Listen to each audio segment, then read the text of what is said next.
The Ford Expedition is an incredibly large vehicle, but it's amazing all at the same time. It's available either 5, 7, or an 8-seat configuration, just depending on which version of the vehicle you're in.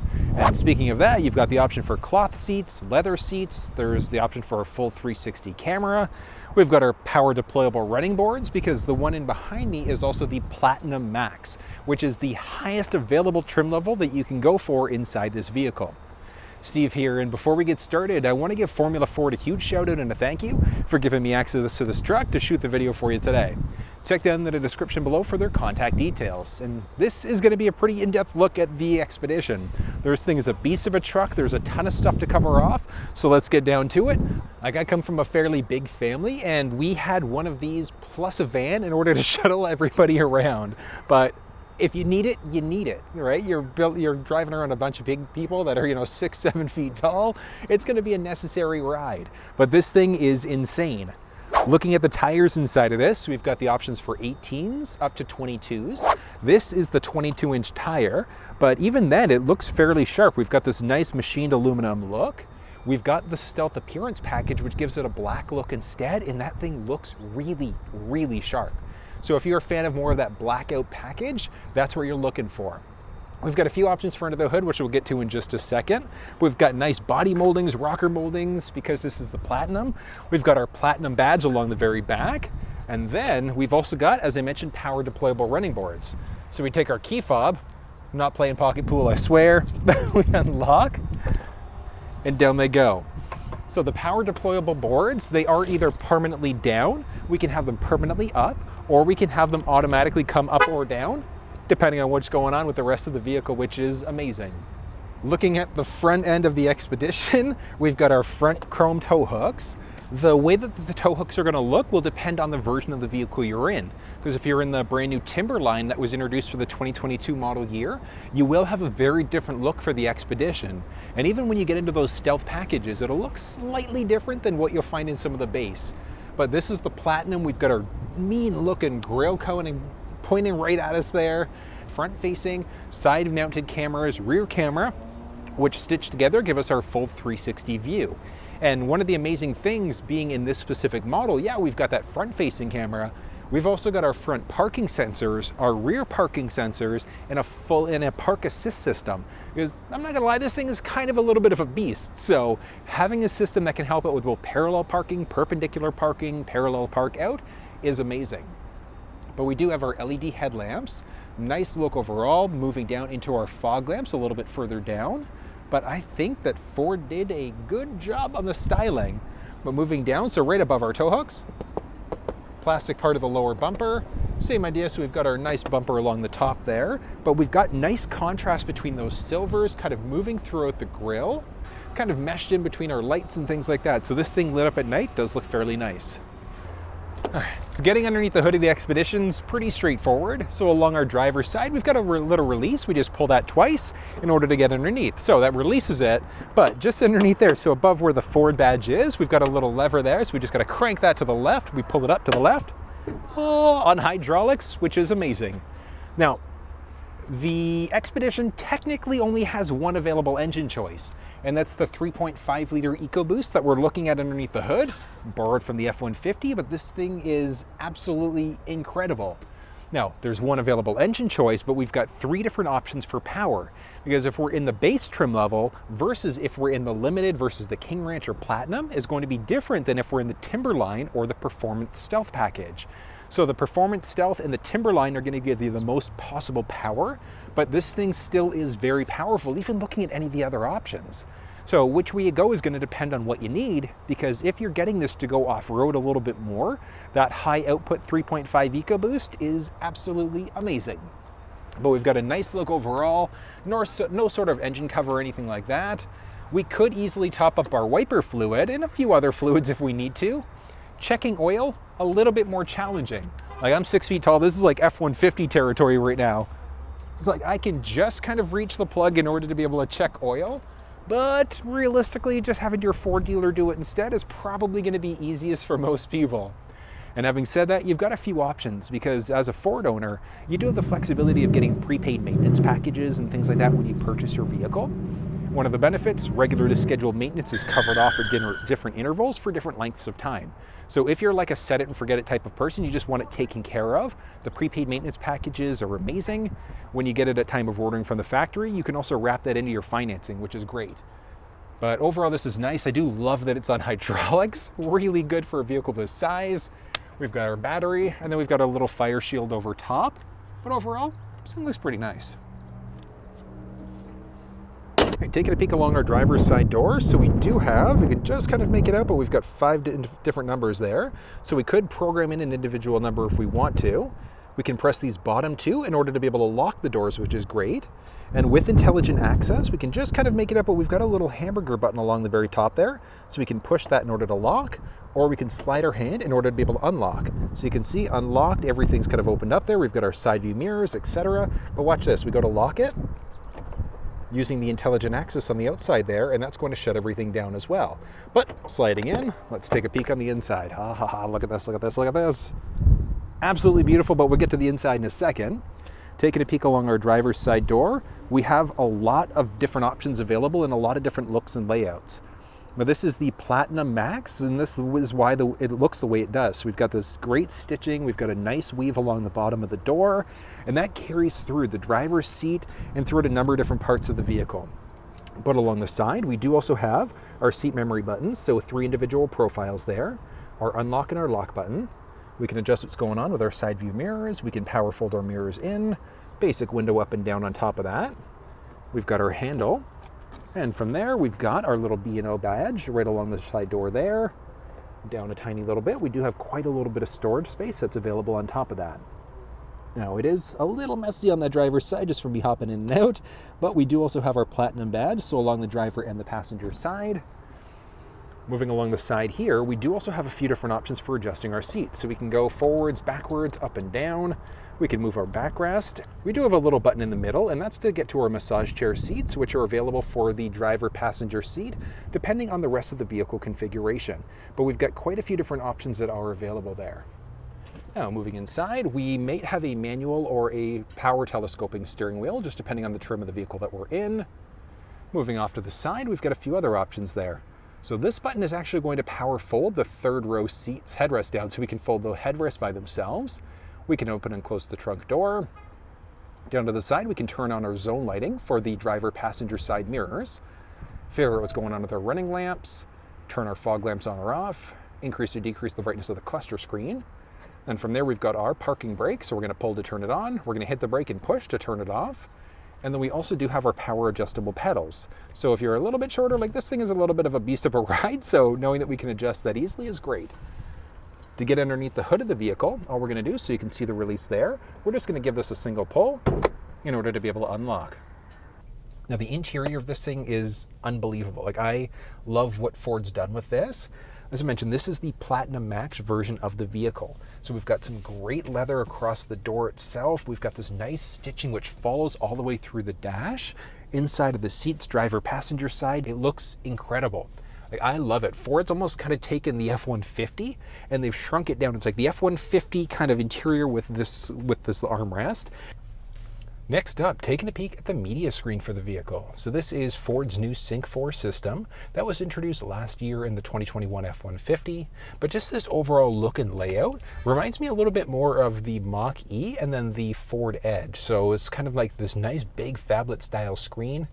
One thing to point out, there are technically 2 different screen choices that are available for this vehicle. It's going to depend on which version of the vehicle you're in and which packages and options that you've gone for.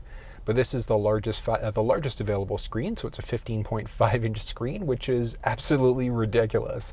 But we're going to dive through so you can learn everything you need to know about what's going on with this media screen. So starting off along the very top left-hand side, we've got our little car icon. So pressing that gives us a ton of options that are available. So starting off with our camera along the very top, so you can see there, we've got our front-facing camera. We've got our full 360 view, which we can use in order to go between different options there as well. So if we want to kind of see what's going on one way versus the other, we've got that flexibility. That reverse sensing system, so the beeping as we get closer to obstacles. If you're not a fan of that, yeah, you can hear it going now. But if you're not a fan of that, you do have the flexibility of turning it off if you want to. Pressing the little hamburger icon gives us the full 360 view. We've got our reverse camera view, as well as our sensing system, so we can see what's going on all the way around us. Pressing again gives us a front partial view, and then a front 180-degree view. And then our last view is going to be our hitch view, which is useful if we are going to be backing up and we're getting into a hitch situation. So if we're pulling a trailer, we want to make sure that we're lined up perfectly. This is where we're going to go in order to get that lower down view instead. We can just jump back to our full 360 view instead. That's going to be the basics of that camera. Moving into our towing, as of right now, no active trailer, but we could easily add a trailer if we want to. All we're going to do is enter the name, the dimensions, and things like that. We've got our checklist, which is fantastic, so we can, as we're going conventional, it gives us literally a step-by-step directions, so we can know exactly what we're supposed to be doing in order to attach our trailer safely. So I love that this came in the new Sync 4 media screen. I just think it's so user-friendly, as you can see there, going through to make sure you're properly setting your trailer up. We can then hop into settings there, so we can either press the settings button that was along the very top, or we can get in here. We've got our trailer notification, our sway control, which is useful if you're going to be pulling a trailer, because if the vehicle senses that there's trailer sway going on, it's automatically going to apply engine braking to get that sway out of control. If you have multiple trailers connected, we do have the flexibility of selecting our default trailer, then we can add in a trailer along the bottom on top of that. Moving back, let's go into our controls again. So you can see we've got our basic setup there. Moving into our zone lighting. So we do have the flexibility of adjusting our zone lighting across the board. We can turn the power on, and we can have all of our lights around the vehicle. So useful if you're working later on at night. If you need to pack the vehicle later on at night, we can just go in order to turn the zone lighting on or off as necessary. And then along the bottom, you have the option of pressing all zones to turn everything on instead. Then we can go into some additional settings. So as you can see, we've got a series of other settings that are available there. Back into our controls and turning off again. Parking, so we do have a few different options that are available. So the vehicle can help us out with just regular navigate to parking, or we've got our park assist. So pressing the little P button there gives us the flexibility of using park assist, and that's going to help us out with either parallel parking, we've got perpendicular parking, or parallel park out. But let me go through the process and show you how this works. Well, folks, so this vehicle does have the option for the park assist system, and it works really, really simply. So if we weren't on this screen here, all we're going to do is there's a little P button right down the middle of the center stack. You're just going to press that button, and when you do, you've got either navigate to parking or the active park assist. And it can help us out with either parallel parking, perpendicular parking, or parallel park out. So we're going to start off with our parallel park. So in order to do that, we need to drive forward in order to find a spot for parallel park to work. So let's start driving forward here. And this is a pretty big car, so it's going to take a second for it to find a spot that's going to work. No, that's not a spot. That's not going to work. That's not going to work, fella. Even this, I don't know if this will work either. No dice. There we go. Okay, perfect. So it's saying it found a spot. So what we have to do now is shift into neutral, foot off the brake, and we're just going to press and hold the little P park assist button. And then the vehicle is going to start doing its thing. So it's going to start backing us up. Come on, fella. There we go. Okay, this is a little ballsier than I was thinking. I didn't think it was going to try to get into this spot. But one of the great things is that we don't have to worry about working the gas or the brake. The car is actually doing that for us. So you can see there, it's kind of backing us up, getting a little tight.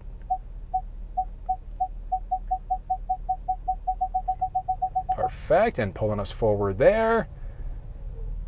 It's pretty straightforward, but the car in front of us has actually moved, so this is going to make this process even easier now. But you can see there, so it's saying shift to cancel there if we want to, but it's pretty much got us in the space. We've got a little countdown timer there going, and it should. Perfect. Finished. So it's that simple to be able to use the parallel park in system. Using the parallel park out is also straightforward. So we press the little P button again. We go active park assist, and I want to go parallel park out to the left. Obviously there's nobody in front of me, so that makes it a little bit easier now, but if there was somebody there, we'd do the same thing. So we would just shift into neutral, and then from there, all we do is take our foot off the gas, the brake, etc. We press and hold the P button, and what it's going to do is it'll back us up a little bit and then crank the steering wheel, but there's nobody in front of us right now, so it just makes that process easier. If there was somebody in front of us, it would back us up in order to make sure we can get into that spot a bit easier. But it's cranked the wheel all the way to the side now. And then all I have to do is hit the gas and I'm good to go. So we're gonna go across, and next step is going to be parallel, or perpendicular park, I should say. So I'm gonna head back to the dealership lot, park this bad boy, and let's go for it.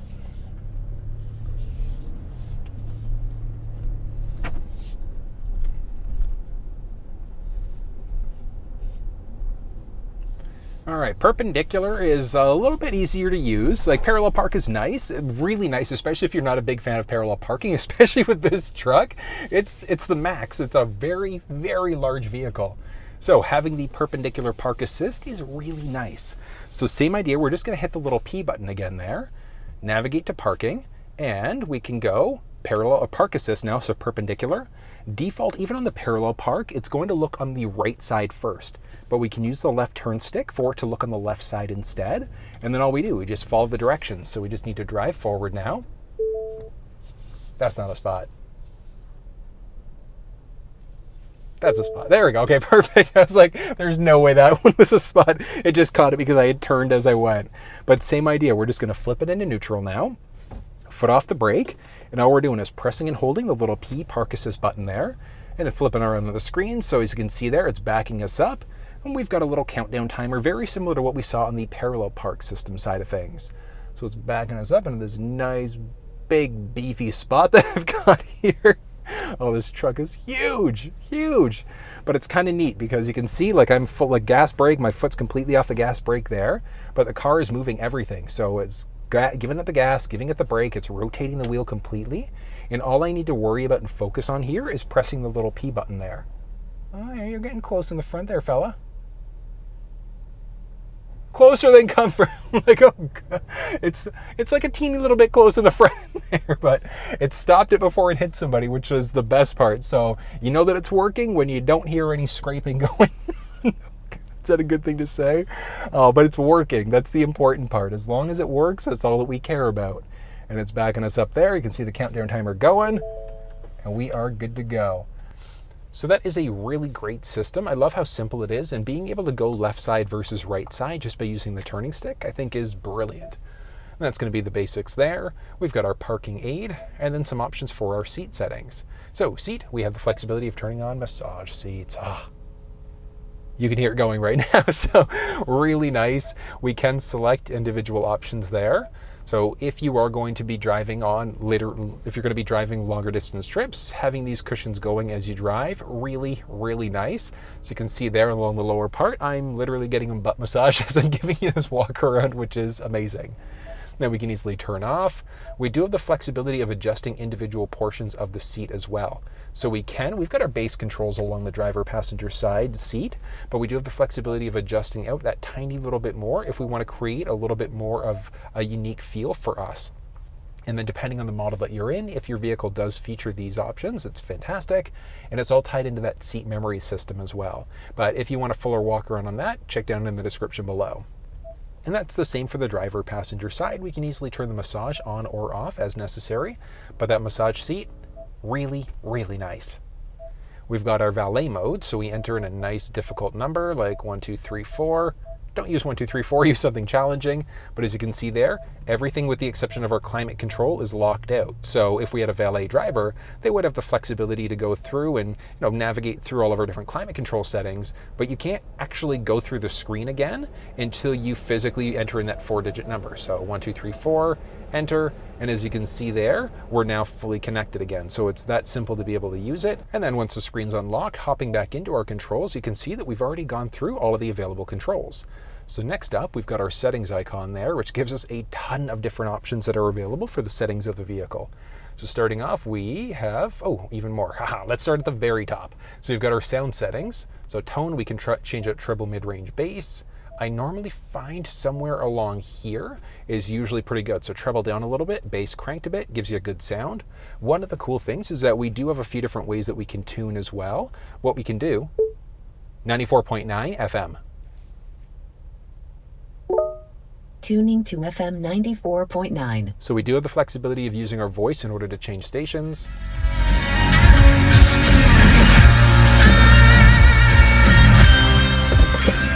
Literally car shaking right now. It sounds amazing, looks amazing. It's an unbelievable sound system that we've got inside of this vehicle. But we've got, as you can see there, a little bit of an adjustment, or we can just do a reset if we want. We can also figure out exactly where we want the focus of the audio to be. So if you're by yourself, focus on you, or you can just have it go right throughout the center there instead. Speed compensated volume, as we start to speed, for up faster, slower, whatever the case may be, we can have the volume adjust as necessary.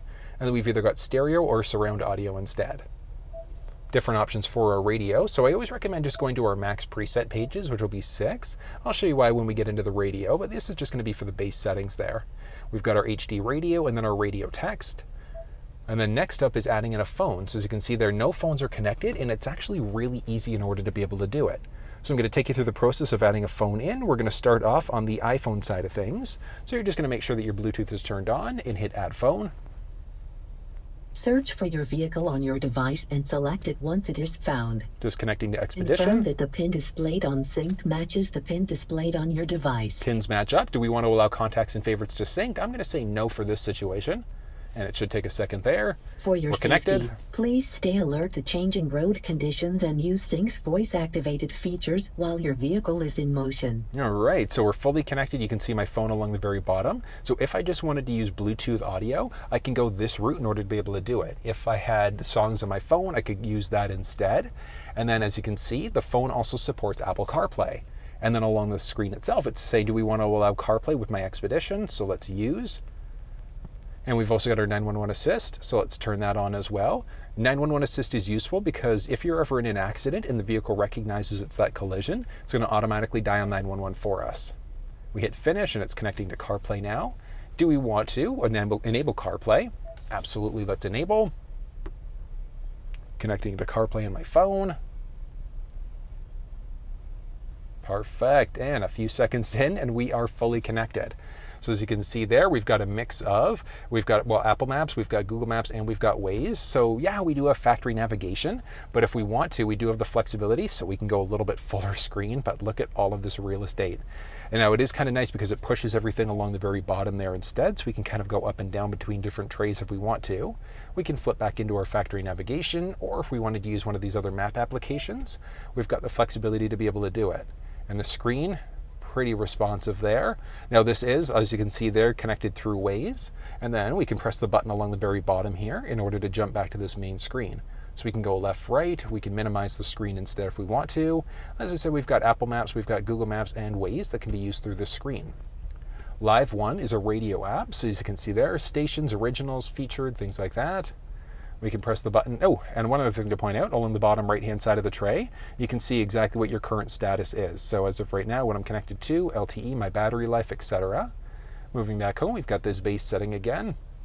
If you prefer to listen to podcasts, you can do that very simply on top of that. And that's the phone connected. So as you saw there, very straightforward. On the phone, if we go Settings, General, we're going to go to CarPlay. We've got the Expedition. We can customize, and if you want to customize some things, so if you prefer to listen to your podcast a little bit more, or if you're a big fan of your audiobooks, you can do a drag and drop in order to be able to adjust these things as necessary. So you can literally customize the screen. If you want to, you can also remove things. So they're fully removed from the vehicle there, but they are back on Apple CarPlay. Now, if for whatever reason CarPlay is not working for you, just make sure you go back to the same screen. So you go Settings, CarPlay, look for your vehicle, and then make sure that CarPlay is toggled on, because turning it off, as you can see there, CarPlay is now disconnected. So I do need to turn CarPlay back on in order for this to be able to reconnect again, but it's literally that straightforward. So as you can see there, so it's saying that it failed because I didn't give it permission earlier to be able to connect, but once it did fully connect, as you can see, right back into CarPlay again. So it's that simple being able to set this phone up inside of this vehicle. We can press there in order to be able to launch back in. As you can see, we've got favorites, we've got recents, contacts, voicemails, and a number of other options. And then because we are connected through CarPlay, you can see along the very bottom, we've got a few other options available. If we press the little settings button along the very top, we can now add in another phone if we want, or we can look at some other settings. So we can disable CarPlay. We can look at my phone settings now, so we can remove phone. We can connect to Bluetooth media. So if you wanted to listen to your phone audio instead, you've got the flexibility to do it here. But it's that simple setting up an iPhone inside of the Expedition. Now, setting up an Android device is the exact same process. So if you weren't on this screen, let's say we're out of there, And if we are, let's say, on our radio instead, so you're here. If you need to add in a phone, you could just connect back through this way instead.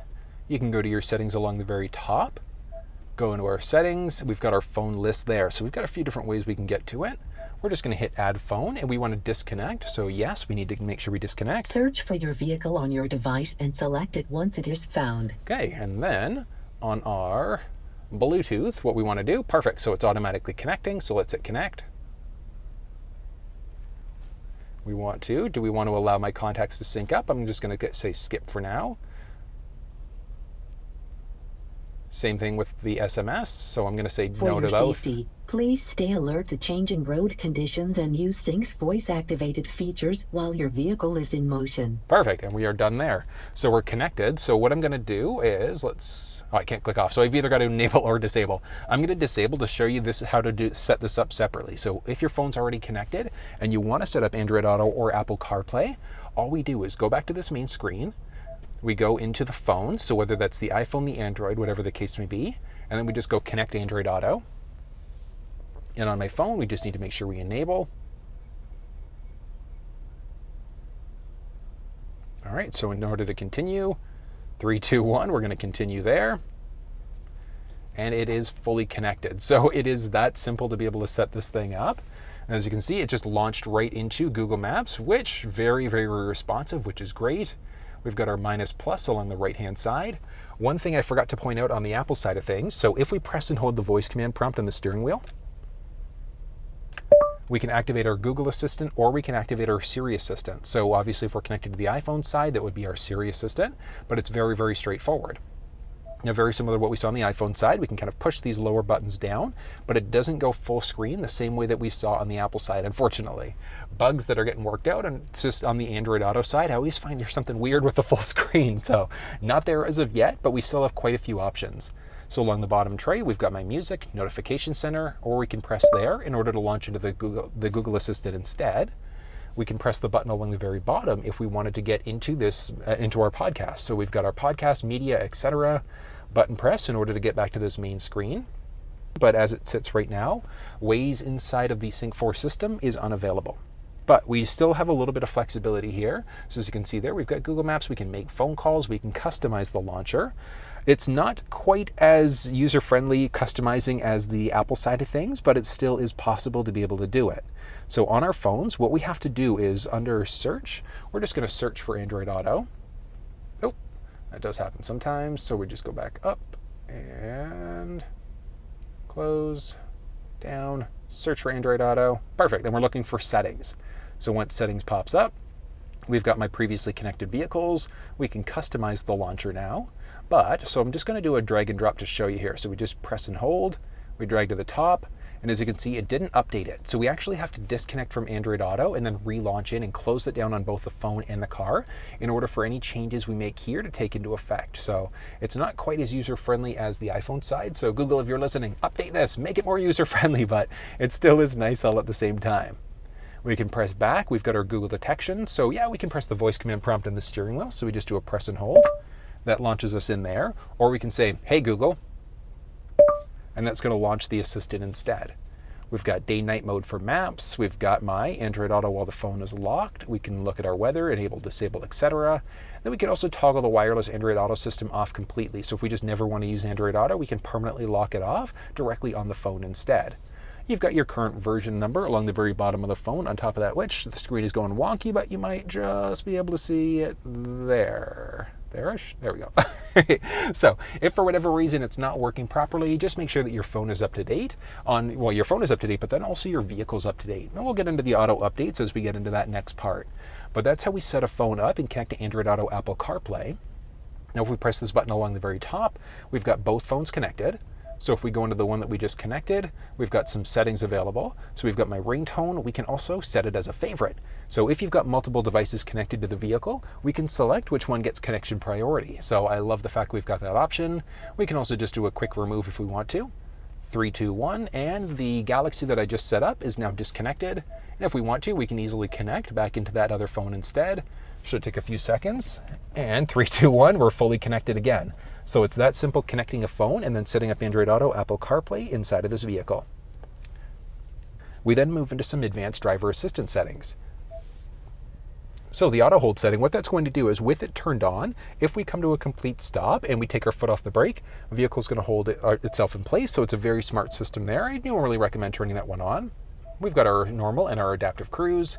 We've got our speed limit assist, so we can get a speed warning if we're going a little bit fast. So if the vehicle recognizes we're 5 up to 10 kilometers an hour over the limit, it's going to give us a little chime letting us know. And that's more or less just our grace period. So let's say if it's a 60 kilometer an hour road and you're going 75, it's going to give you a beep because you're going a little bit too fast. We've got our lane keeping system, which works 3 different ways. So we've got the alert that's going to give us a little bit of a steering wheel shake, like we're running over a rumble pavement. The aid, which will nudge us back into our lane, and the alert and the aid will do both. And it's the intensity of that steering wheel shake. Pre-collision assist, a series of different options available. We can turn the whole system off if we want to, but what happens if we get into a potential collision? So the vehicle can automatically brake for us. And then we've got evasive steering, which essentially puts our vehicle into hyperdrive mode. So it's easier in order to be, so the steering wheel becomes more responsive so that we can try to get out of the way of a potential collision a little bit easier. And then we've got our rear view camera delay. So if we've got the rear camera on and we go to drive forward, it's just going to give us a few more seconds of that rear view camera on the screen. Blind spot system lets us know if anybody's entered the blind spot on either side of the vehicle. Cross traffic alert, it's someone's coming perpendicular, so left, right side, and we're going to get a potential collision. We're going to get a notification letting us know.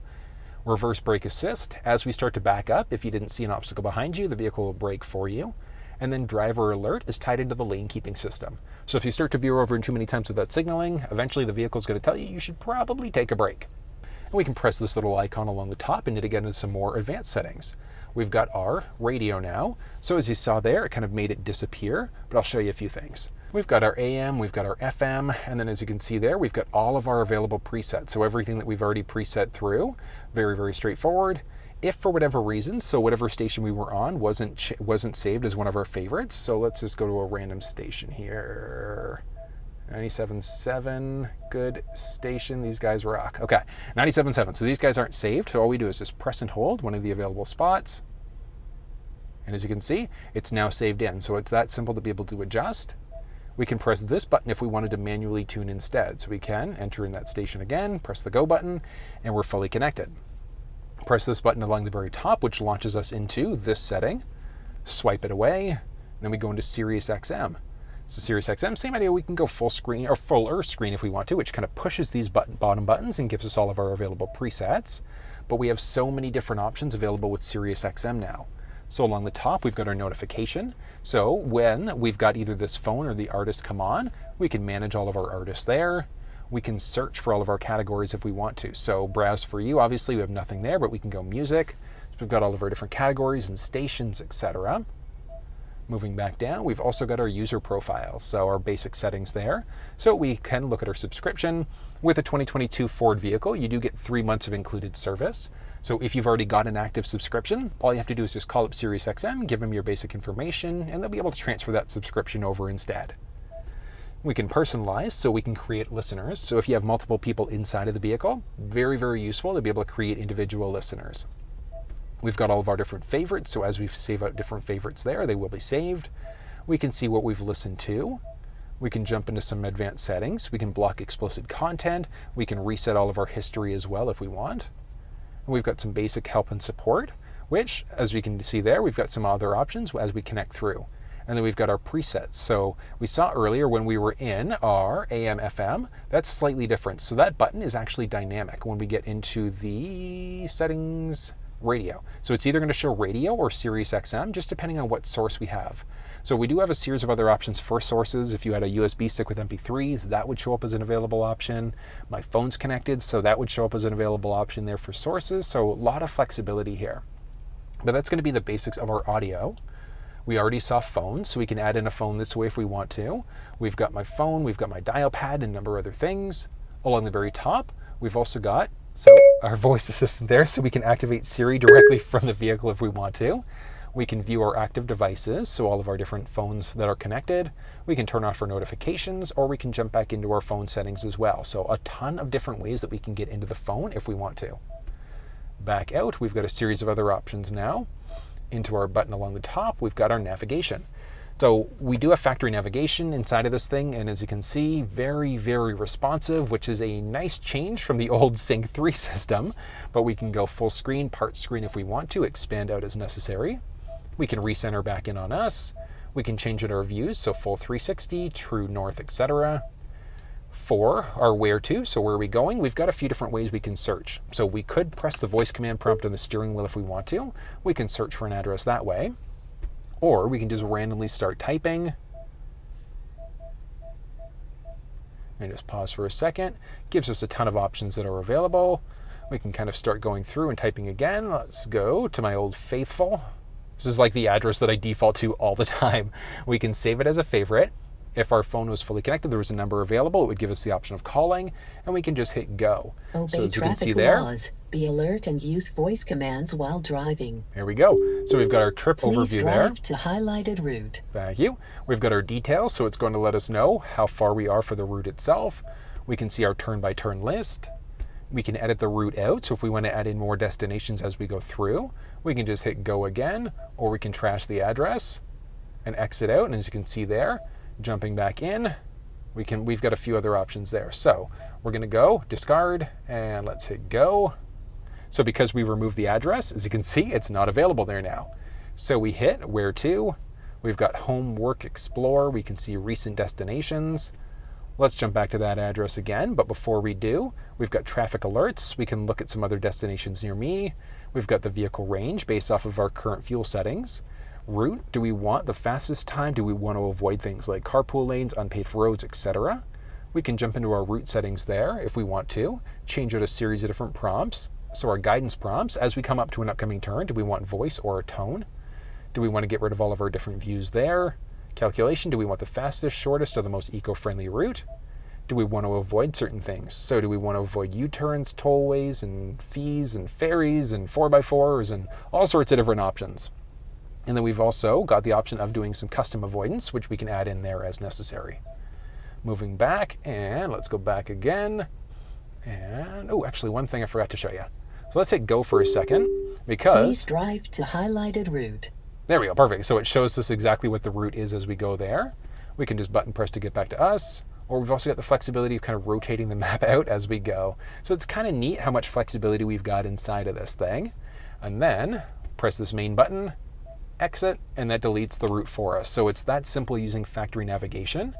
When it comes to searching, we could, if we want to type in an address, we can type in GPS coordinates. We can set up our home or our work address, which is useful because if we go to the same address all the time, we can press the voice command prompt and say navigate home, navigate to work, whatever the case may be. And exit out. We can also look at your trips, trends, and then some other search tools, which we already saw some of these. So search tools, we can go by city if we want to, we can go by intersections, coordinates, or by a phone number. So a lot of different options when it comes to searching for addresses inside of the Sync 4 screen of the 2022 Expedition. Moving down, we've got some options for media. So we can see all of our available media there in a few seconds. Perfect. So we've got CarPlay, phone list, a few different options available. So currently not connected there. Back down, we've got Android Auto we can hop into, Apple CarPlay. We've got the owner's manual. 3, 2, and this is essentially a fully digital owner's manual. So that means inside of your 2022 or above Expedition, you're not going to get an actual printed owner's manual anymore. It's just going to be this instead. So you can see exactly what's going on. We go to different categories. So inside of your cluster, if you're getting any sort of weird messages, we can kind of go through and see exactly what's going on. So we've got our tachometer, speedometer. If we've got all sorts of other options and things like that, any issues coming up, we can search for different things as well. So a lot of flexibility. We can do visual searches, etc. Down again, we've got Ford Pass, Live One, which is a radio app. So because I'm connected over Bluetooth on my phone, that would show up. And then we've also got Sketch. So if you want to, you've got the flexibility of being able to take notes as you go. Hello. Hi. Oh, sad hi. So we've got this. We can save out notes as necessary, but notes as of right now, so nothing saved. And pressing along the very top again, we've got our base systems there. So a lot of options as you can see, but that's going to be the base of the main part of the Sync 4 system, with the exception now of the climate control settings. And that came new in the 2022 model year as well, obviously with the introduction of this larger screen. So as you can see there, we do have the option of controlling our driver passenger temperature. So we do have at least dual zone climate control inside of this. We can have the vehicle automatically determine what the cabin temperature should be. Do we want it going to our windshield face or feet? And we've got a really nice look there. Now we do have dual zone climate control, so if it's different for the driver versus passenger side, we're going to have dual enabled there. So let's hide that. So dual will be enabled. We press that. That just defaults it back to whatever the driver side is instead.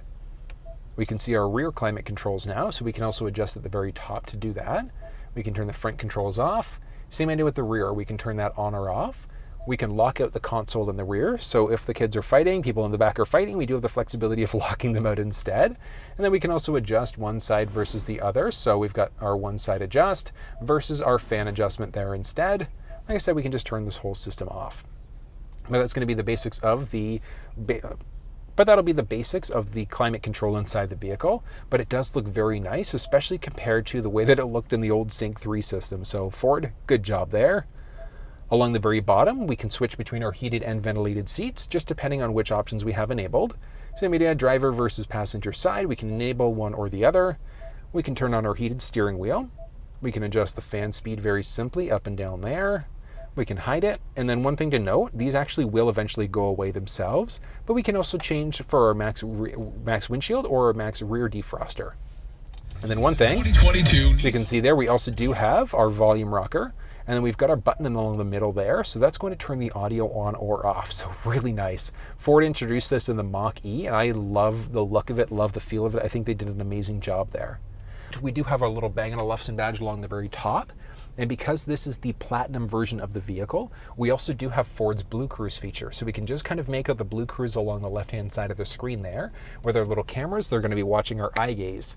So that it takes the adaptive cruise control system to the next level because that's fully hands-free driving. So as we are on the highways, or certain 400 series highways in Canada, series of different interstates down in the US, you wouldn't have to have your hands on the steering wheel. The vehicle would just drive. So self-driving, yes, but you also have to pay attention because if you're sleeping, it's also not going to work. So it's a very smart system. I love the way that Ford's designed it, unlike what you've seen in some other self-driving systems. But it is nice that this is kind of Ford's real first foray into that idea of self-driving, and I think they've done a great job. But like I said, the steering wheel is great. Very comfortable. You might have a heated steering wheel, might not, but it's heated all around. And it's really nice. Now, shifting over, we do have this nice kind of feel. It's interesting look, interesting feel there. It's pretty unique. I love what they've done. Like I said, that they stole part of the F-150 because along the side, just underneath the passenger side of the dash, we've got a little hidden compartment there, which is kind of neat. It's right above our glove box, so we can easily open and close as necessary. We've got our backup assist. So the backup assist is amazing because if you're not a fan of counter steering the steering wheel, once your trailer's hooked up, we can just turn the backup assist on, and then all we have to do is just turn the knob one way or the other, and that's automatically going to counter steer for us. Really, really nice feature. We do have an integrated brake controller, so we can adjust as necessary there. And we are push button start inside the vehicle, so we can easily toggle on or off as necessary there. We have the flexibility for remote starting either through the key fob or using our phone app. So we can use the Ford Pass app on our phones on both Android and iPhone devices. All right, and as we start to move down a little bit, so quite a few options that are available there. We've got our auto start stop system. So that's the one that's potentially going to kill power to the engine if we're stopped for an extended period of time. We've got our four-way blinkers. We can turn our traction control on off, and then we've got our max windshield defroster. So we do have one there, and then there also is one along the very top of the screen on top of that. So a few different places we can hit just that specific setting. And as you can see there, we also do have another tray. So this tray, we've got two USB ports. You might just be able to make it out. Let me make it a little bit brighter there. All right, so we've got two USB ports, and then we also do have a wireless charging pad. So if you've got a phone that supports wireless charging, that is where you're going to go in order to be able to use it. So it's pretty straightforward there. And as we can see, it's turning on there.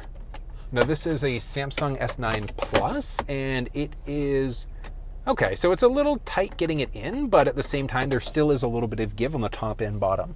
So in comparison, so this is an iPhone 7 Plus, which will be pretty much the same size as the 13 Pro Max. And that fits, it's tight, but it'll fit. So if you've got multiple phones that support wireless charging, or if you've got a phone that supports wireless charging, just knowing that it'll fit inside of that charge pad, we've got a little storage area down there. And then in order to shut this, we just push and down it goes. So it's push and down it goes, not pull, because we've got a little mechanism there that if we pull too many times, we will break it. But very straightforward. Down there we do have our shifter dial. So we've got our park reverse neutral drive and then our manual mode. So we can press the plus or minus button there if we wanted to adjust what gear we're in as we go. Down from there, we've got a series of other options. So we've got our 2 high, 4 low, 4 high, and then our 4 auto. So what we're going to do for all of these is going to depend on what we're doing with the vehicle. 2 high is where you're going to be in the majority of the time. In the winter time, you're either going to go 4 auto or 4 high. And then our 4 low is if we're pulling heavy loads, if we're pulling a boat out of water, off-road rugged terrain, things like that. We also do have our drive mode selector, so we can adjust what mode we're in as we go. We've got our normal, eco, sport, tow haul, mud ruts, sand mode, slippery, and then back to our normal again. So quite a few different settings that are available. And it is nice because you can adjust it on the fly. Now obviously with this one, you've got the 4 high, 4 low, etc. because this is a 4x4. If you were just in that 4x2 instead, you wouldn't have that option for these other modes instead.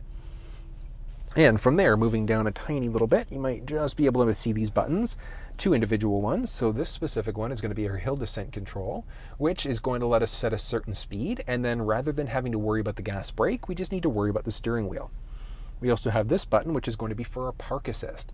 So the vehicle can help us out with parallel or perpendicular parking. From there, we also do have some cup holders, so this nice kind of hideaway there. And we've got 2 individual holders there, and then button press in order to be able to lock it back up again. So very straightforward, but a nice look overall. We've got this nice stitching along the side, kind of moving up even through this armrest. So it does look fairly sharp, and I think they've done a great job here.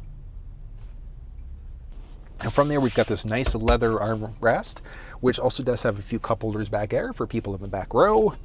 Lifting this bad boy up, we do have a little removable tray, and then there also is, you might just be able to make it out, probably not, but there's a little hidden compartment down there.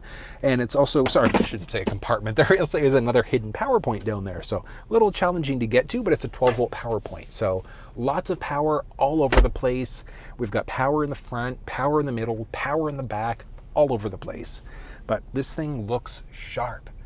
Up overhead, we've got an auto-dimming rear view mirror, series of options for our base controls for our inside here for all of our lights. And this one does have the panoramic roof, and it opens it up nicely. Like, look at this. Oh, let there be light. So, as you can see there, button press opens it up. And we've got a few different options. So we can either vent this thing out, so we can just press once in order to create a nice little cross breeze, or we have to close it and then button press in order to have the thing open up. Now, it doesn't open up the full way, but it still creates, as you can see there, a nice amount of sun. Single button press opens it up the most. Another button press opens it up that rest of the way, those last few inches, which do matter. So as you can see there, quite a nice amount of space that this thing opens up. So it opens it up really nicely. So you want to create that nice cross breeze.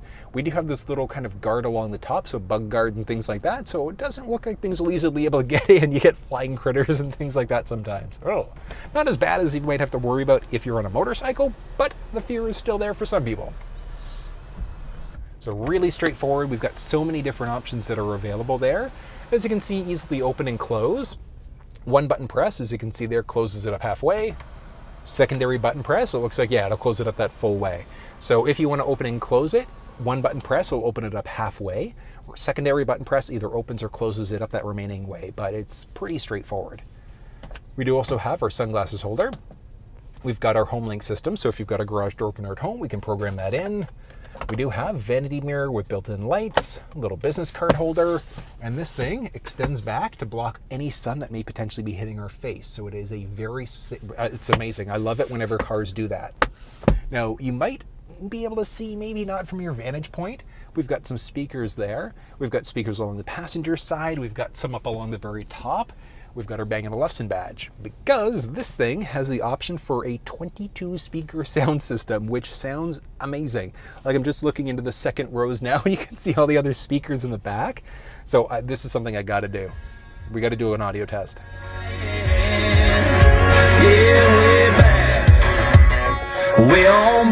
Amazing song, amazing band, amazing sound. And you still have the option of playing with the treble mid-range bass if you want to really crank that bass and make this car shake as you go. The second row of the Expedition is like crazy spacious. So just to kind of show you for comparison's sakes, like I've got the driver's seat set up for somebody who's 6 feet tall, and like I've got probably like a good 6 inches of space between my knees versus where the seat would be. Up overhead, okay, overhead's a little bit tight. I've got probably about 2.5, almost 3 inches of space there. So not a ton of space, but the seats have a good amount of cushion to them. So if I was going to be on distance trips, I wouldn't necessarily mind being back here at all. Now, one of the cool things, we do have a little lever along the side we can use in order to fold the seat forwards if we want to, but we can also take that same thing and we can crank the seat back. So if you want to ride in style a little bit more, you've got the flexibility to do it. With that seat like that, this is crazy. 6 inches of space. So if you've got some taller people getting in that the middle row, all you have to make sure you do, just lean the seats back a little bit. Super comfortable all at the same time when you do it. And, ooh, there we go, perfect, all right. So very straightforward, like I said, super comfortable. Now, the second row is, you've got the option either, obviously, for the dual captain's chairs, like what we're seeing here. There also is the option, not for the dual captains, but for the bench instead. So the Expedition can have up to 8 seats, just depending on how you have it configured, because your base models are only going to have 5 seats, so we won't have a third row whatsoever. But inside of the majority of it, you'll have at least 7 seats, option 8, so just depending on how you have the rest of it configured. But having the dual captain's chairs to get into the back row, definitely a nice thing. I remember back when I was growing up, so I come from a family with 9 kids. I'm the third oldest out of 9, which is kind of crazy if you think about it. But I mean, there is so much space back here, which is great. But even it's funny, so even with the family with 9 kids, we still had the 2 parents, and my aunt was living with us at one point. So we had like 11, 12 people living in the house. So whenever we went anywhere, we would always have 2 cars. My dad had an Eddie Bauer Expedition, and then it was a Ford Windstar van that we had. So it was kind of crazy. We needed all that space because of all the people. It got kind of crazy at times. But something like this, if you've got a bigger family, or if you just know you're going to be transporting bigger people around, useful. Very, very useful.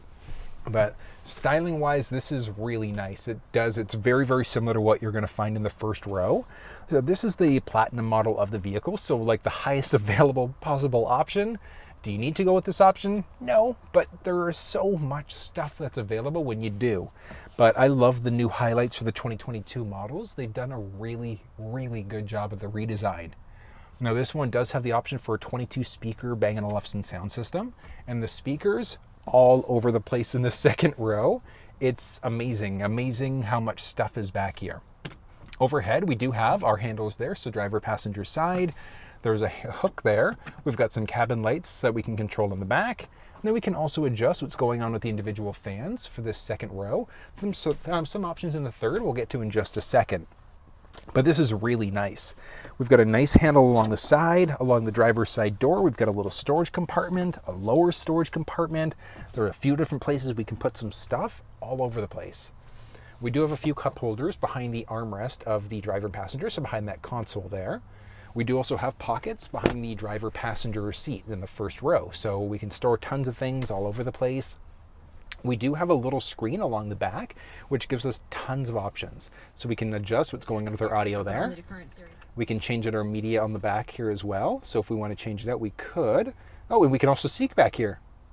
Oh, that's cool. Well, you know what that means. Audio test from the second row. Half volume right now. Like it's mind-blowing how good the audio is in this thing. I absolutely love it. But we can change between AM, FM, SiriusXM, all of our different media there. We can also see what's going on with our clock. We can seek, like I said, from the back here. We've got a few different power points. So USB, USB-C along the left side. Then there's 150 watts or a traditional wall outlet along the right-hand side. Down from there, a series of options for our cabin controls for the vent. Oh, that's amazing. When I was playing around in the first row, I actually locked out the second row vent, so I can't actually adjust anything back here. But if I didn't disable the vent in the back, you'd be able to control the fan speed. You'd also be able to control the temperature. We can turn it on or off, have it go to our face or our feet. And then there are heated outboard seats. So you're never going to have third row heated seats whatsoever. You've got different options that are available depending on how the rest of your ride's configured for the second row. But if you do have heated seats, it's only going to be on the outboard seats. So middle seat is never going to be heated whatsoever. But it is nice all at the same time. Now, down from there, we do have a 12 volt power point, and then there's a little storage area there. So not a ton of storage space, but still quite a bit. Now, one nice thing, so I did mention the seats can actually fold forwards, backwards, but we can also slide the seat forwards, backwards. So if you've got some pretty tall people and someone's drawn the short straw, they've got to get into the third row, just knowing they'll be able to comfortably do it. So it is nice how much space is back here. But I want to show you something, because we can easily fold down this third row if we want to. There's a little lever I was showing you in order to recline the seat. We can pull that in order to fold the seat flat down, very, very simply. But there's also another option where we can, if the seat's up, we can also slide this seat. So there's a little lever right along the very top. We're just gonna pull, tilt, and slide. So if you've got the option for the bench, you have obviously got a few different ways that you can get into that third row instead. But at the same time, if you don't need the bench seat, having the options with the dual captain's chairs makes getting into the third row extremely easy. So very, very straightforward to do it. Now, obviously, if the seat was forward and I needed to get out through the door there, it's not impossible to do at the same time. It's pretty straightforward to do. But even in the third row, so these seats are locked into place. So I don't have the option of moving them forwards, backwards, but they can recline. So because we're a 60-40 split in the back here, hold on, I got to do something. There we go. Just so you can see this a little bit easier. But we're a 60-40 split for the bench in the back, and we can adjust as necessary. So forwards, backwards, there's a button on the outside of that left versus right side, so we can adjust each part of the bench individually in the third row. I'm 6 feet tall, so I had no issue getting into that second row whatsoever. Inside of the third row, oh, that's a seatbelt. I was like, is my head touching? That's actually crazy. Okay. I've got about 2, maybe 2.5 inches of headspace there. So if you're taller, you'll probably be able to fit back into this third row because, so I've got this middle seat set up for somebody who's 6 feet tall. So passenger seat, first row 6 feet, this row 6 feet, third row 6 feet, and like I still have space back here. Like I've still got that same like 2, maybe 2.5 inches of headspace there. I've got a few inches. Again, same thing. I've got about 3-4 inches of space as well for my knees. Good amount of foot space. So if I drew the short straw, had to get into the third row of the Expedition, I would not mind being back here whatsoever. We've got some nice things. We've got some cup holders for the third row, which is great. Some storage. We've got speakers in the back as well. Like I said, we can recline, and we've got some power points. So there's a USB power point on the driver passenger side. And then there's also a 12-volt plug on the very back. You probably wouldn't be able to comfortably reach. I can just reach it. So there is another 12-volt power point in the cargo area specifically. But this is great. There is a boatload of space back here. Feature-wise is good. We've got the option of controlling our vents along the third row. We've got a hook. Ooh, we've got hooks on both sides as well. So if we need to hang some things up, we can. We've also got controls for our cabin lights in this third row. That's so neat. But a little bit more than I was expecting back here, which is great. And then one of the cool things is that if you ever need somebody in this jump seat, we also have our hidden seatbelt along the very top. Up she goes. But overall, I think Ford did a phenomenal job inside of the 22 Expedition. But one thing to point out, it's great for full-size adults, but one of the cool things, oh yeah, it is the case for the third row as well. Second and third row, we have our anchors and tether points all over the place. So if you've got front-facing, rear-facing child seats, you're not going to have an issue getting them into either the second or the third row, which is definitely a nice thing. Filling up fuel inside of the Expedition is straightforward. So along our driver's side, little capless system, just insert, fill up, and you're good to go. Looking at the fuel quality, so minimum manufacturer's recommendation is just your regular 87 gas, so regular fuel. Do you need to use a higher quality? Absolutely not. But if you want the truest performance out of this thing, especially on the high output that you're going to find in the Timberline and the performance packages, you're probably going to want to use a higher quality instead. You don't have to, but the horsepower and torque specs that were achieved underneath the hood were all done using a 93 octane. So minimum manufacturer's recommendation is just your regular 87, but truest performance is your 91. You don't have to use it. And the only time that I normally recommend using a higher quality fuel, especially in something like this, is if you're going to be putting it under a heavier load. So you're taking it off road, you're towing a heavier amount, you want to look at a higher quality of fuel instead, specifically under those scenarios. Towards the back end of the Expedition, it's crazy. Like I'm kneeling down right now and I'm like, oh, this is a crazy, crazy large vehicle. But few things, we're always gonna have our reverse wiper there, which is great. We've got our backup camera a little bit further down, nice Expedition badge there, and we've got our Platinum badge along the bottom left, and then we've got the Max badge along the bottom right-hand side, because you guessed it, this bad boy is the Platinum Max, which is why this thing is such a beast of a ride. Now, one of the benefits down in the States, and that's something actually just for the drivetrain itself, you guys have the option for 4x2 or 4x4 for the majority of the vehicle lineup. Versus up in Canada, we've just got the option for the 4x4 instead. So 4x4, Platinum, Platinum Max, and it's the same way like the XLT, the XLT Max, etc. So we've got a few less options in Canada, specifically that rear wheel drive, but we still do have the option for that 4x4 with advanced systems and things like that. But the styling is great, very similar to what we saw on the front end. We've got those nice little highlights along the lower part of the bumper. The metallic highlight along the back underneath the Expedition badge, we're gonna find that metallic highlight inside of the vehicle, across the center stack, across a few of the other parts of the dash and things like that. So it is nice that they've kind of brought that exterior look into the inside. We've got the reverse sensing system there. Because this specific one does have the heavy-duty tow package, it's hidden just underneath the bumper, so we've got our nice little cutout there. That's one of the benefits of getting it done at time of ordering from the factory. Towing-wise inside of the Expedition is going to vary depending on what setup you've got, because we're going to be able to pull up to 9,300 pounds in this vehicle. But it depends on, do you have the regular or the Max? Do you have just the base XL? Do you have the Platinum? Do you have the high-output engines, etc.? So there are a lot of different factors that go into pulling in this vehicle. Inside of this vehicle, we've got the option for a manual liftgate in the lower trims, power liftgate there is an option. We've got foot activated power on top of that, as it takes me out. So foot activated power liftgate. And one of the cool things is that we also do have glass that's completely separate. So if you wanted to store a few things, you could do that very easily inside of this vehicle. Next up, taking a peek at the key fob for the vehicle. So very straightforward, we've got our unlock and our lock button, remote start, trunk release, horn or panic alarm, and then we also do have our emergency access key. Now we do have the flexibility, we can remote start either through the key fob or using Android or iPhone devices using the Ford Pass app. If we want to remote start in the key fob, it's straightforward. All we're going to do is press the lock button once, circle button twice. As you can see there, the vehicle is remote started. And then in order to cancel the remote start, we just press that circle button in the middle there, again, just one more time. Remote start is now canceled. Now we do have the flexibility on the key fob. Along the very bottom of the fob, we can press this button twice in order to get into the trunk of the vehicle. One of the nice things about the Expedition is that we also do have, just underneath where our license plate would be, we've got our handle there, so we can push that in order to be able to have this thing lift up. And then depending on the version of the vehicle you're in, so it's a power liftgate, but depending on the version of the vehicle you're in, you might also have a foot-activated liftgate. So you've got a handful of groceries, golf clubs, kids, whatever the case may be, you're just gonna swipe your foot underneath. As long as you've got the key fob on you, all the power. So it is pretty straightforward, but it is nice. And this thing, like I said, is a beast of a car. Like I'm 6 feet tall and I still have headspace here. It is wild. Now, one thing, if this is a little bit too big for your garage, you can actually just pull the liftgate down a little bit, and then we can just press and hold the button there. So we just press and hold until we hear a chime, and it's going to have it so that this is as high as it'll go.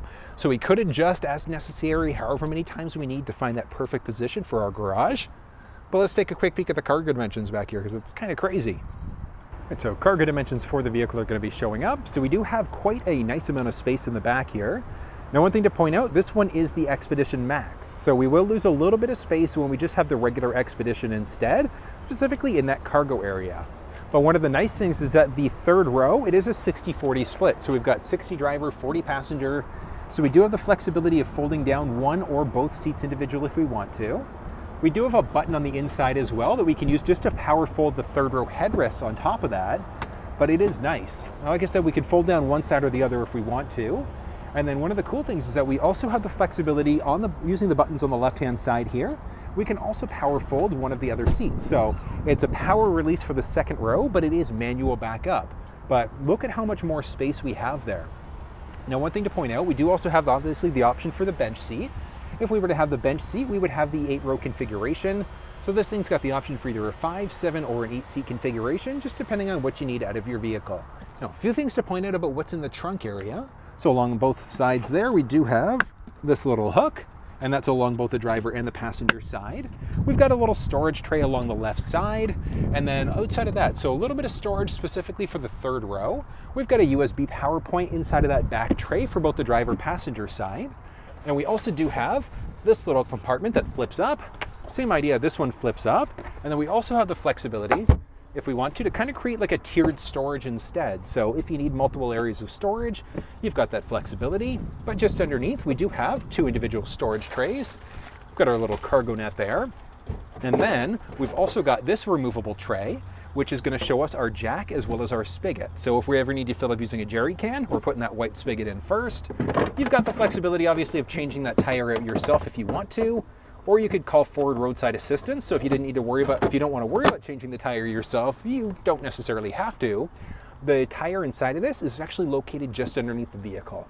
But overall, it's great. I love how we have this tiered storage options, so many storage options that are available inside this thing. Fold this thing down very simply at the same time. And you do have different options for different setups and things like that. So if you wanted to have a thermal plastic rubber tray instead, you've got the flexibility to get it inside this vehicle. Along the right side of the cargo area here, we don't have anything really. Like, we've got another hook along the bottom, which mirrors what's going on that left side. A little hook up along the top. We've got a small light along the outside.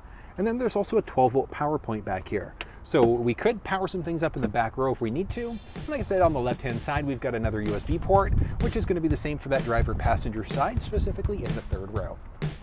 Well, folks, that was a look at the 2022 Ford Expedition. I know, this thing was a little bit of a beast, but it's so nice all at the same time. And if you need it, you need it. But if you enjoyed this video, give it a thumbs up, share it with your social networks, and if you haven't subscribed to the channel, do it.